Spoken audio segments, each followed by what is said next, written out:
10th horn of the apocalyptic events represented in the book of Revelation, according to some interpretations, stands for the ultimate form of the Antichrist, which is Satan. This being, commonly known as the devil, is portrayed as joining forces with the other horns or beasts, working against God with the intent of overthrowing him and creating a world ruled by evil.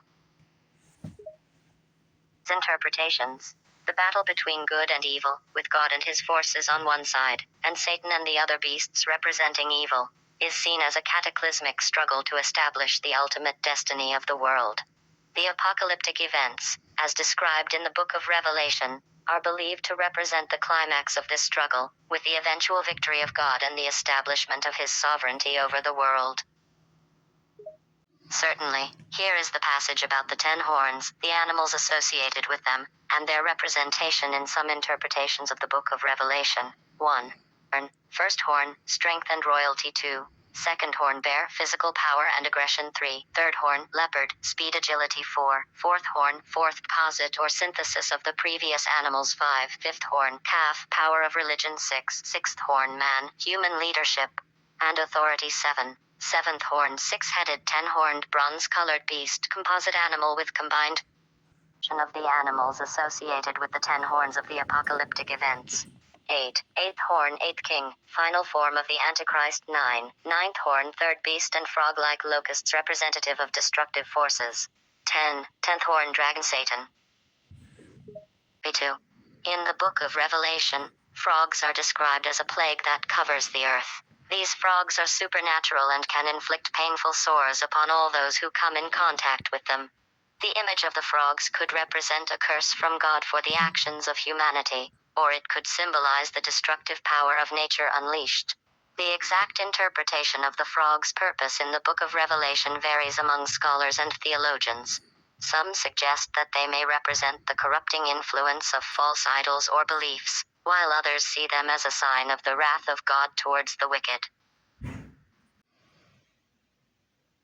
Explain more about the commandment, "Thou shalt have no other gods before me" in the Bible, which is found in the book of Exodus.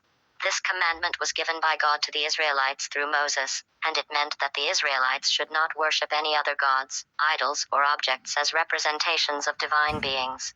Essentially, God was telling them that he alone should be their focus of worship and that they should not be swayed by any false gods or idols that might be around them. This commandment was a way for God to establish his authority and distinguish himself from other gods worshipped at the time. The Bible does not explicitly state that the gods the Israelites were worshipping were created out of their imagination. In the Bible, the gods worshipped by the ancient Israelites are often portrayed as pagan gods or false idols. They were considered by the biblical authors to be representations of false deities, not actual supernatural beings or manifestations. The Bible does not provide explicit information about the nature of the ancient Egyptian gods or whether they were perceived as manifestations or made out of imagination. The Bible, however, portrays the Egyptian gods as false idols and objects of worship that are powerless and cannot bring about any supernatural influence. It is possible that the biblical authors considered these gods to be mere depictions and idols without actual supernatural power, and that they were created by human imagination. However, the Bible does not directly address this question. The Bible does not explicitly state that the Egyptian civilization was created solely for the purpose of chastising the Israelites when God became angry with them. However, there are some instances in the Bible where the Egyptians serve as an instrument of God's wrath and punishment for the Israelites' disobedience. For example, in the book of Exodus, God sent plagues upon the Egyptians as a consequence of Pharaoh's refusal to free the Israelites from slavery. This can be seen as a demonstration of God's power and judgment over those who oppose him and his people.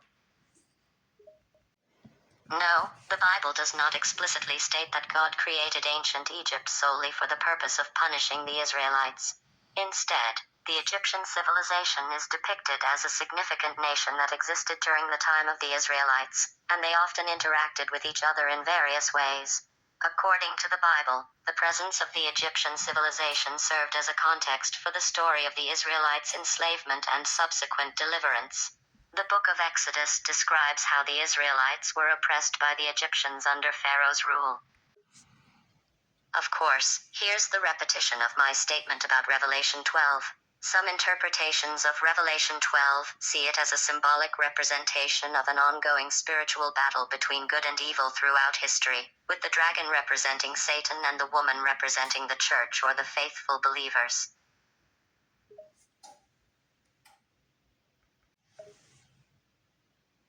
In the context of this interpretation, the woman is seen as persecuted by Satan and his forces, but ultimately protected and sustained by God. The woman's male child is interpreted as representing Jesus Christ, who was born and grew up amongst humanity to save the world from sin. The passage is also interpreted as a call for believers to remain steadfast in their faith and stand firm against the attacks of evil.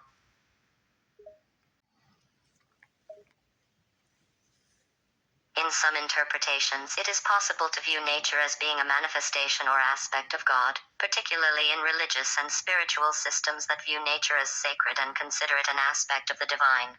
Some pantheistic or pagan belief systems see nature as a reflection of the divine, with Gaia or Mother Nature being seen as a goddess or spirit that represents nature and its interconnectedness with all living things. It is worth noting that there are many different interpretations and perspectives on the relationship between nature and the